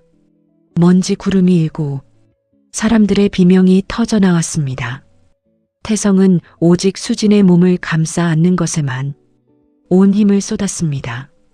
평생 남을 짓밟고 지켜온 자신의 목숨보다 지금 팔 안에서 떨고 있는 이 아이의 숨결이 1000배 만배 더 귀하게 느껴졌습니다. 굴착기의 강철팔이 태성의 등 뒤로 위태롭게 멈춰섰습니다. 태성의 비서들이 용역을 제압하고 조종실에서 사내를 끌어냈습니다. 회장님 괜찮으십니까? 태성은 먼지를 뒤집어 쓴 채 수진을 살폈습니다. 다행히 수진은 무사했습니다. 하지만 태성의 등은 깨진 유리 파편에 찔려 붉은 피가 배어나오고 있었습니다. 아버님, 피가 나요? 왜 이러셨어요? 왜? 수진은 태성의 피를 보고 비명을 질렀습니다. 태성은 고통스러운 와중에도 허럽게 웃었습니다. 이제야 아버지 노릇 한번 해보는구나. 태성은 수진의 손을 꼭 쥐며 낮게 속삭였습니다. 수진아, 내가 미안하다. 40년 동안, 그리고 12년 동안 정말 미안하다. 태성은 그 말을 끝으로 눈을 감았습니다. 아버님. 수진의 오열이 무너진 반찬가게 안 사이로 처연하게 울려 퍼졌습니다. 비서가 급히 구급차를 불렀고 태성은 병원으로 실려갔습니다. 수진은 구급차 안에서 태성의 손을 꼭 잡고 있었습니다. 아버님, 아니 아버지, 깨어나세요. 제발. 구급차 사이렌 소리가 거리를 울렸습니다. 영자는 경찰에게 연행되어 갔습니다. 그녀의 얼굴은 창백했고 눈에는 공포만이 가득했습니다. 태성아, 태성아. 나 잘못했어, 태성아. 하지만 태성은 이미 의식을 잃은 상태였습니다. 평생 돈의 가치만을 쫓던 한 남자가 처음으로 사람의 가치를 위해 몸을 던진 순간 12년 전의 원망과 40년 전의 죄책감이 섞인 거대한 운명의 수레바퀴가 비로소 멈춰 서고 있었습니다. 수지는 구급차 안에서 태성이 건네주었던 서류들을 다시 보았습니다. 어머니 민지의 사진, 유전자 검사 결과지, 그리고 태성이 평생 써내려온 비밀 일기장. 일기장의 첫 장에는 40년 전 민지를 떠나보내던 날의 후회가 피눈물로 적혀 있었습니다. 오늘 나는 내 영혼을 팔았다. 민지야, 너와 뱃속의 아이를 버리고 선택한 이 부귀영화가 왜 이리도 비릿한 쇠냄새가 나는지 모르겠구나. 수지는 일기장을 가슴에 안으며 눈물을 흘렸습니다. 구급차가 병원에 도착했습니다. 응급실 문이 열리며 의료진들이 태성을 실어 날랐습니다. 혈압 떨어지고 있습니다. 출혈이 심합니다. 수혈 준비, 고령 환자입니다. 조심하세요. 의료진의 긴박한 목소리가 복도에 울려 퍼졌습니다. 수지는 수술실 앞 의자에 주저앉았습니다. 피가 묻은 앞치마를 채 벗지도 못한 채 그녀의 손에는 태성이 건네주었던 그 낡은 통장과 흑백 사진이 쥐어져 있었습니다. 수술실 빨간 불이 켜졌습니다. 수지는 두 손을 모으고 기도했습니다. 제발, 제발 살려주세요. 이제야 아버지를 찾았는데 이렇게 보낼 수 없어요. 복도에는 수진의 기도 소리만이 작게 울려 퍼졌습니다. 병원 응급실 차가운 복도, 수술실 앞 빨간 불이 3시간째 켜져 있었습니다. 수지는 피가 묻은 앞치마를 채 벗지도 못한 채 의자에 앉아 있었습니다. 그녀의 손에는 태성이 건네주었던 흑백 사진과 유전자 검사 결과지가 쥐어져 있었습니다. 사진 속 민지의 미소와 방금 전 자신을 감싸 안으며 피를 흘리던 태성의 일그러진 얼굴이 교차하며 수진의 가슴을 난도질했습니다. 태성의 비서가 다가와 수진에게 두툼한 서류 봉투를 건넸습니다. 사모님, 이것은 회장님께서 미리 준비해 두신 것입니다. 봉투 안에는 태성이 평생 써내려온 비밀 일기장이 들어 있었습니다. 수지는 떨리는 손으로 일기장을 펼쳤습니다. 첫 장에는 40년 전 민지를 떠나보내던 날의 후회가 적혀 있었습니다. 1984년 3월 15일. 오늘 나는 내 영혼을 팔았다. 민지야, 너와 뱃속의 아이를 버리고 선택한 이 부귀영화가 왜 이리도 비릿한 쇠냄새가 나는지 모르겠구나. 훗날 내가 너를 다시 만난다면 나는 어떤 얼굴로 용서를 빌어야 할까? 일기장을 넘길수록 수진의 눈에서는 눈물이 흘러내렸습니다. 1994년 8월 20일. 사람을 시켜 민지를 찾았다. 하지만 돌아온 소식은 차가운 죽음뿐이었다. 민지가 아이를 낳다가 죽었다고 한다. 병원비가 없어서 제대로 치료도 받지 못했다고. 내가 민지를 죽인 거나 마찬가지다. 아이는 고아원으로 보내졌다는데 찾을 수가 없다. 나는 오늘 밤 처음으로 술에 취해 울었다. 2012년 5월 3일. 민재가 한 여자를 데려왔다. 이수진이라는 이름의 고아로 자란 아이다. 첫눈에 보는 순간 가슴이 철렁했다. 이 아이의 눈빛이, 말투가, 웃는 모습이 민지와 너무나 닮았다. 하지만 설마 그럴 리가. 2013년 2월 18일. 민재가 사고로 죽었다. 나는 미쳐버릴 것 같았다. 그리고 수진이를 보는 것이 괴로워. 내쫓아버렸다. 수진이를 볼 때마다 내가 버린 민지가 생각나서 내 비겁한 과거가 떠올라서 견딜 수가 없었다.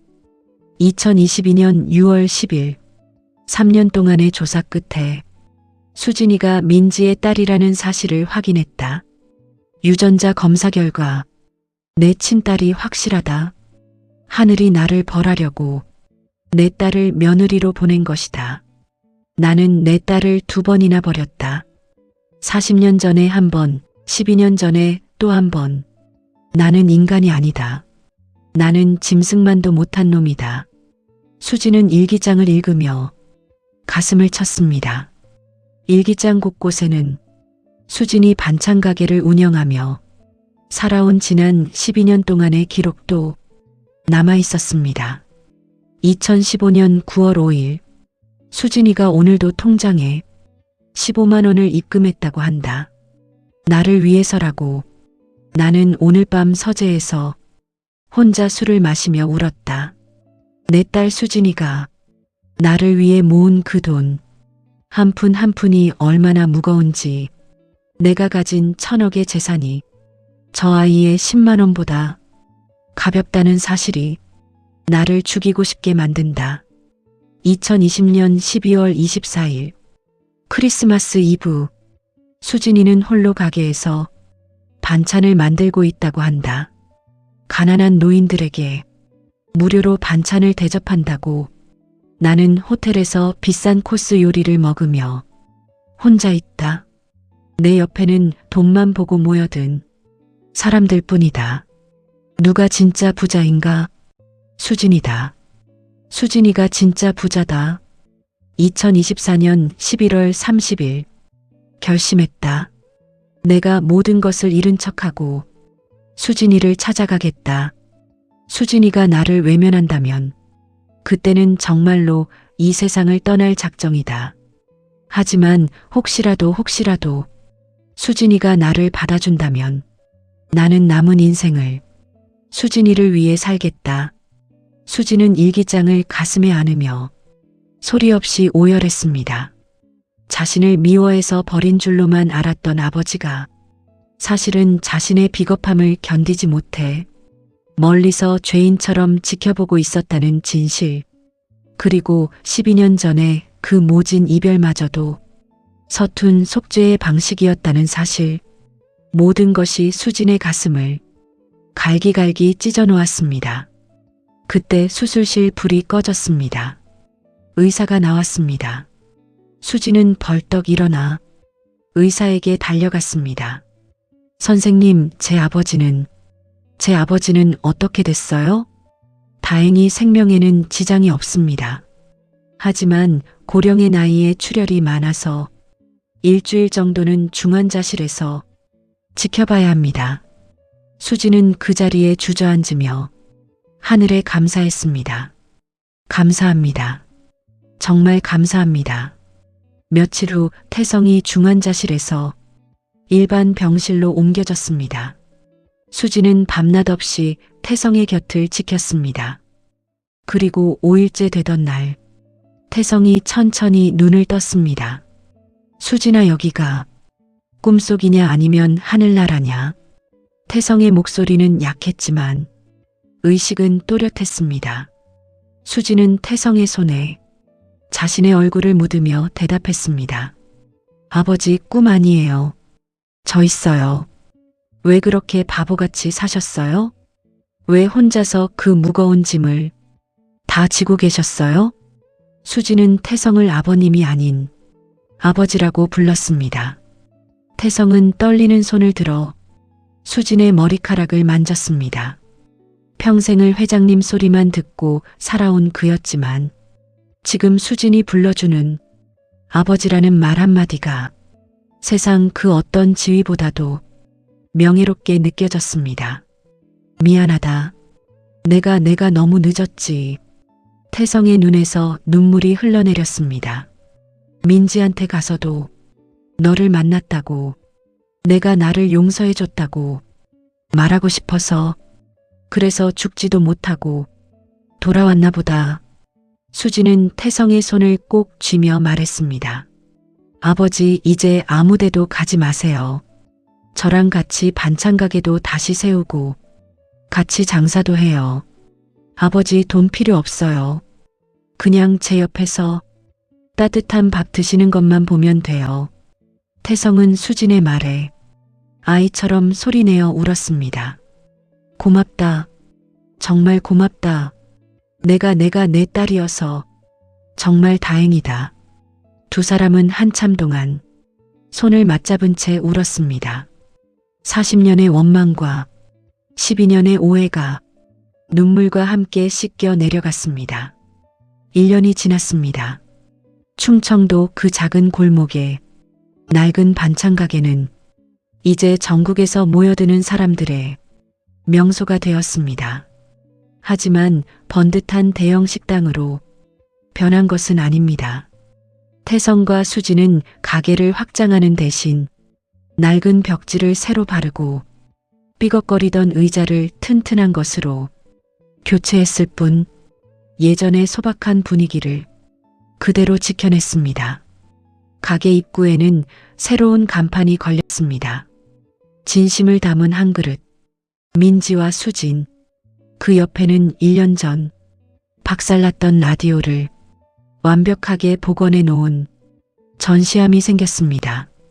이제 그 라디오에서는 지직거리는 잡음 대신 수진이 고른 따뜻한 사연과 음악들이 매일같이 흘러나옵니다.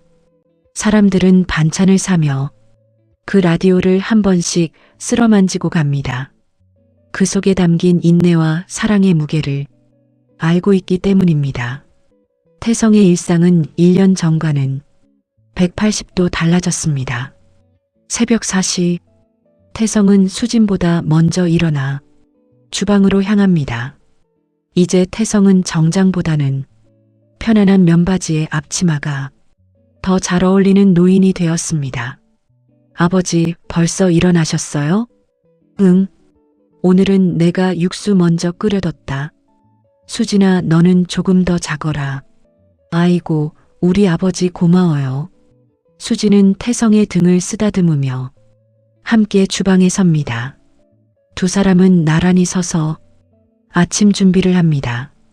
파를 다듬고 고기를 썰고 김치를 담그고 소박하지만 정성이 가득한 손길들입니다. 태성은 매주 토요일마다 반찬 가게 문을 닫고 특별한 행사를 엽니다. 이름하여 1,000원의 기적. 형편이 어려운 어르신들이나 고아원 아이들에게 단돈 1,000원에 세상에서 제일 맛있는 반찬을 대접하는 날입니다. 할아버지, 오늘 반찬 더 많이 주세요. 고아원에서 온 꼬마가 환하게 웃으며 말합니다. 태성은 허허 웃으며 반찬을 듬뿍 퍼서 줍니다. 그래, 많이 먹어라. 우리 손주처럼 튼튼하게 자라야지.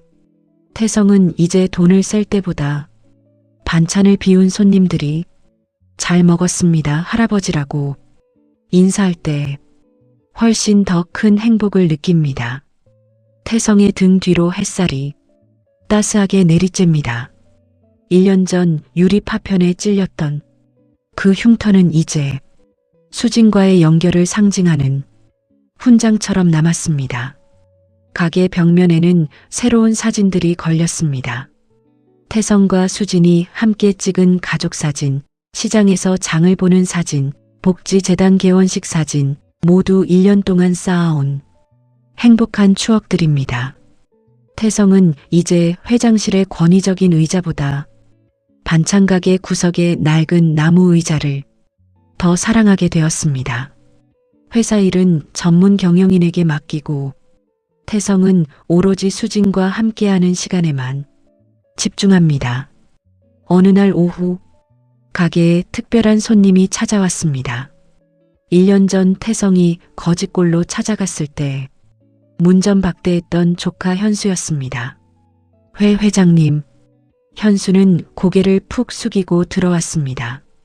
태성은 현수를 보고도 화를 내지 않았습니다. 왜 왔느냐, 회장님, 제가 정말 잘못했습니다. 그때 제가 정말 짐승만도 못한 짓을 했습니다. 용서해 주세요. 현수는 바닥에 무릎을 꿇었습니다. 태성은 한숨을 쉬며 현수를 일으켜 세웠습니다. 일어나거라. 사람은 누구나 실수를 한다. 너도 이제 깨달았으면 됐다. 회장님, 정말 용서해 주시는 겁니까? 내가 수진이한테 용서받았는데 내가 너를 용서 못할 이유가 있겠느냐? 다만 앞으로는 돈이 아니라 사람을 봐라. 그것만 기억해라. 태성은 현수에게 반찬 한 그릇을 내왔습니다. 먹어라. 배고프지? 현수는 눈물을 흘리며 반찬을 받았습니다. 회장님 고맙습니다. 그 모습을 보며 수진은 태성에게 다가와 속삭였습니다. 아버지 정말 많이 변하셨어요. 예전 아버지 같지 않아요. 태성은 수진의 머리를 쓰다듬으며 대답했습니다. 수진아, 사람은 변할 수 있단다. 너 덕분에 내가 변할 수 있었어. 고맙다. 영자의 근황도 가끔 들려옵니다. 형무소에서 모범수로 복역 중인 영자는 예전의 오만함은 온데간데 없이 다른 재소자들을 도우며 살고 있다고 합니다. 그녀는 가끔 태성에게 편지를 보냅니다. 태성아, 미안합니다. 정말 미안합니다. 내가 얼마나 추악한 인간이었는지 이제야 깨달았습니다. 수진이한테도 용서를 빌고 싶습니다. 태성은 그 편지를 읽고 수진에게 보여주었습니다. 수진아, 너는 어떻게 생각하느냐? 수진은 잠시 생각하다가 대답했습니다. 아버지, 고모님도 언젠가는 달라지실 거예요. 사람은 누구나 변할 수 있잖아요. 아버지가 그걸 증명하셨잖아요. 태성은 수진의 말에 고개를 끄덕였습니다. 그리고 영자에게 답장을 보냈습니다. 영자 누나, 너도 사람으로 다시 태어날 수 있다.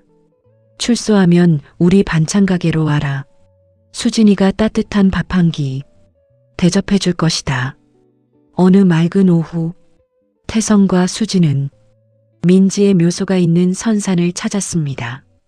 수진의 손에는 12년 동안 모았던 그 낡은 통장이 들려 있었습니다. 수진은 통장을 묘비 앞에 조심스럽게 놓아두었습니다. 엄마, 이 통장 기억하세요? 제가 12년 동안 한 푼, 두 푼 모았던 거요. 이제 이 통장은 엄마한테 드릴게요. 엄마가 하늘에서 지켜주신 덕분에 저 아버지를 찾았어요. 태성은 수진의 어깨를 감싸 안으며 하늘을 올려다보았습니다. 구름 한 점 없는 푸른 하늘, 저편에서 민지가 빙그레 웃어주는 것만 같았습니다. 민지야, 우리 딸 잘 키웠지? 내가 하늘에서 지켜줘서 이렇게 착하게 자랐단다. 고맙다. 정말 고맙다. 태성의 목소리는 떨렸지만 이제 더 이상 후회나 죄책감이 아닌 감사로 가득했습니다. 두 사람은 한참 동안 묘소에 머물며 이야기를 나누었습니다. 과거의 아픔은 이제 추억이 되었고 미래의 불안은 희망으로 바뀌었습니다.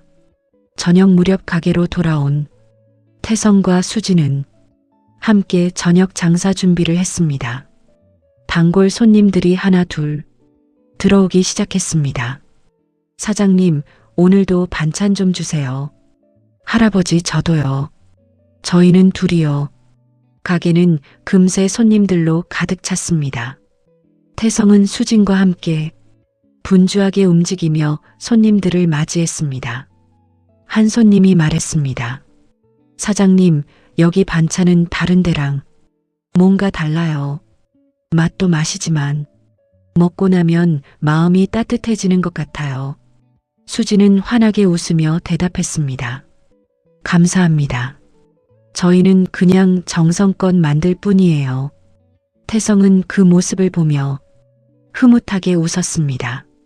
가게 한쪽 벽면에는 태성이 직접 쓴 액자가 걸려 있습니다. 돈보다 귀한 것은 사람이고 권력보다 무거운 것은 진심입니다. 태성이 74년을 살아오며 깨달은 인생의 진리였습니다. 수진이 12년 동안 모았던 그 낡은 통장은 태성의 회장실이 아닌 반찬가게 벽면 유리함에 담겨 보관되어 있습니다. 그 옆에는 이런 문구가 적혀 있습니다. 1000억보다 무거운 10만 원. 진심의 무게는 돈으로 잴 수 없습니다. 많은 손님들이 그 통장을 보며 눈시울을 붉힙니다. 그리고 자신의 삶을 돌아봅니다. 밤이 깊어 가게 문을 닫을 시간이 되었습니다. 태성과 수진은 함께 설거지를 하며 하루를 마무리합니다. 아버지, 오늘 정말 많이 파셨어요. 손님들이 너무 좋아하셨어요. 수진아, 내가 이렇게 행복한 날이 올 줄은 몰랐다. 나는 평생 돈만 쫓아 살았는데 정작 행복은 이렇게 소박한 곳에 있었구나. 태성은 설거지를 하다 말고 창밖을 바라보았습니다. 달이 밝게 빛나고 있었습니다. 수진아, 너는 아느냐? 내가 1000억의 재산을 가졌을 때는 밤마다 잠을 못 잤단다. 누가 내 돈을 노리는지, 누가 나를 배신할지, 그 걱정에 잠을 이룰 수가 없었지. 하지만 지금은 매일 밤 편안하게 잘 수 있어. 내가 옆에 있으니까. 수진은 태성의 손을 꼭 잡았습니다. 아버지, 저도요. 저도 12년 동안 정말 외로웠어요. 하지만 이제는 아버지가 계시니까 든든해요. 두 사람은 함께 가게 불을 끄고 뒷방으로 들어갔습니다. 태성은 이제 매일 밤 잠들기 전 수진이 사준 낡은 만보기를 확인합니다. 하루에 10,000걸음씩 걸으며 건강을 챙기는 이유는 단 하나입니다. 수진의 곁에서 조금이라도 더 오래 아버지라는 이름을 지키고 싶기 때문입니다. 태성의 책상 위에는 수진과 함께 찍은 가족 사진이 놓여 있습니다. 넉마를 입은 노숙자 할아버지와 앞치마를 두른 딸이 활짝 웃고 있는 그 사진은 태성이 가진 그 어떤 명화보다 아름다운 작품이 되었습니다. 태성은 사진을 쓰다듬으며 중얼거렸습니다. 민지야, 우리 딸 잘 키웠지? 나 이제 진짜 부자가 됐어. 돈이 아니라 사람으로 말이야. 다음 날 아침, 오늘도 수진의 반찬 가게는 새벽을 깨우는 도마 소리로 활기차게 시작됩니다. 김이 모락모락 나는 가게 앞에서 태성과 수진은 서로의 얼굴을 보며 웃음 짓습니다. 억울함은 눈 녹듯 사라지고 회한은 감동으로 채워진 그들의 인생 사연은 이제 많은 이들에게 위로가 되는 전설이 되어 흐르고 있습니다. 오늘의 이야기가 여러분의 마음에 작은 울림이 되었기를 바랍니다. 세상에는 돈으로 살 수 없는 것들이 있습니다. 진심, 용서, 그리고 가족. 박태성 회장은 1000억의 재산을 가졌지만 외로웠고, 이수진은 가난했지만 진심으로 부자였습니다. 결국 두 사람은 서로를 통해 진짜 행복이 무엇인지 깨달았습니다. 여러분도 오늘 주변의 소중한 사람들을 다시 한번 바라보시길 바랍니다. 혹시 용서하지 못한 사람이 있다면 오늘 용서하시길 바랍니다. 혹시 감사를 전하지 못한 사람이 있다면 오늘 감사를 전하시길 바랍니다. 돈보다 귀한 것은 사람입니다. 권력보다 무거운 것은 진심입니다. 여러분의 하루하루가 따뜻한 반찬 한 그릇처럼 소박하지만 행복으로 가득하기를 기원합니다. 구독과 좋아요는 더 많은 감동 사연을 만드는 힘이 됩니다. 지금 어디에서 듣고 계신지 댓글로 남겨주세요.